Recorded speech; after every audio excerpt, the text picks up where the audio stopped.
بعدد کل معلوم لک۔ سامعین و ناظرین، سیدنا عمر فاروق رضی اللہ تعالی عنہ آقا دو جہاں صلی اللہ علیہ وسلم کے دوسرے جانشین اور خلیفہ، 22 لاکھ مربع میل کے حاکم سیدنا فاروق اعظم رضی اللہ تعالی عنہ کی دینی خدمات، آپ نے اپنے دور کے اندر دین اسلام کا کتنا کام کیا۔ انبیاء علیہ الصلوۃ والسلام کے بعد سیدنا فاروق اعظم رضی اللہ تعالی عنہ کے دور خلافت میں دین اسلام کو جتنا عروج حاصل ہوا اور جتنی تقویت ملی، اتنی تقویت اور اتنا عروج کسی اور دور حکومت میں اور کسی اور بادشاہ کے دور میں نہیں ہوا، جتنا عروج سیدنا فاروق اعظم رضی اللہ تعالیٰ عنہ کے دور خلافت میں ہوا۔ سیدنا فاروق اعظم رضی اللہ تعالیٰ عنہ نے اپنے 10 سالہ 6 ماہ کے دور خلافت میں، آپ کی جو سلطنت اور آپ کی خلافت کا جو دور ہے 10 سال 6 ماہ پر محیط ہے، اور 10 سال 6 ماہ کا اگر اندازہ لگایا جائے، سال میں 365 دن ہوتے ہیں، 10 سال 6 ماہ کے اندر 3835 دن بنتے ہیں، یعنی 3835 دن سیدنا فاروق اعظم رضی اللہ تعالی عنہ مسلمانوں کے خلیفہ رہے۔ آپ نے ان دنوں کے اندر ایران کو فتح کیا، جو بہت بڑی کامیابی تھی۔ آپ نے بیت المقدس کو فتح کیا، جو بہت بڑی کامیابی تھی۔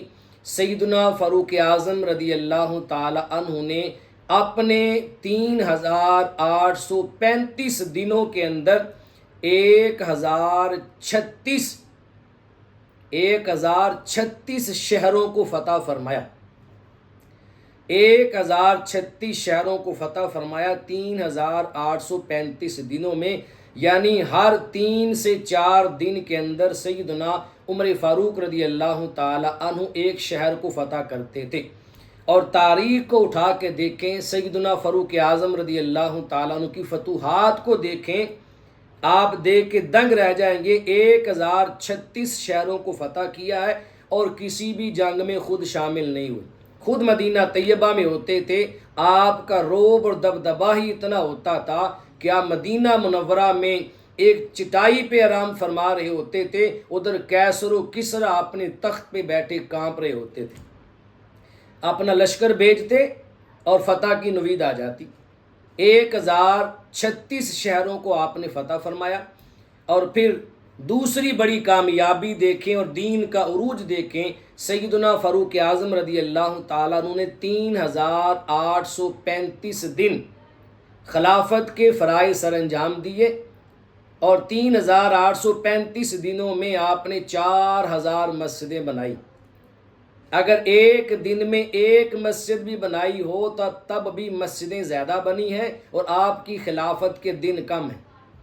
دن بنتے ہیں 3835 اور مسجدیں بنائی آپ نے 4000، ایک دن میں ایک مسجد۔ پھر بھی کئی دن ایسے گزرے ہوں گے جس میں آپ نے 2 مسجدیں بنائی۔ عرب کے اندر بھی مسجدیں بنائی، پھر عرب سے نکل کر عجم کے اندر بھی مساجد تعمیر کروائی، جن میں 900 مساجد ایسی تھی جو جامع مسجدیں تھیں۔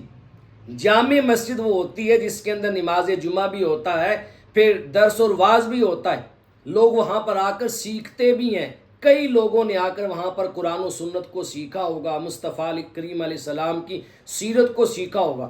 تو 4000 مساجد کا قیام ہوا آپ کے دور خلافت میں، جس میں 900 مساجد جامع مسجدیں کہلائی۔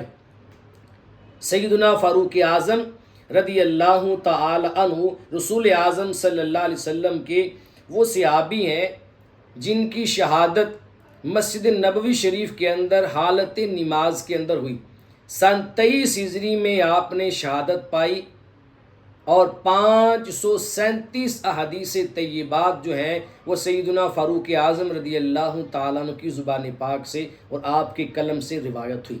اللہ تبارک و تعالیٰ آپ کی خدمات سے ہمیں سیکھنے کی توفیق نصیب فرمائے۔ اللہ آپ کی خدمات کو قبول فرما کر، یقیناً مقبول ہیں، اللہ آپ کے درجات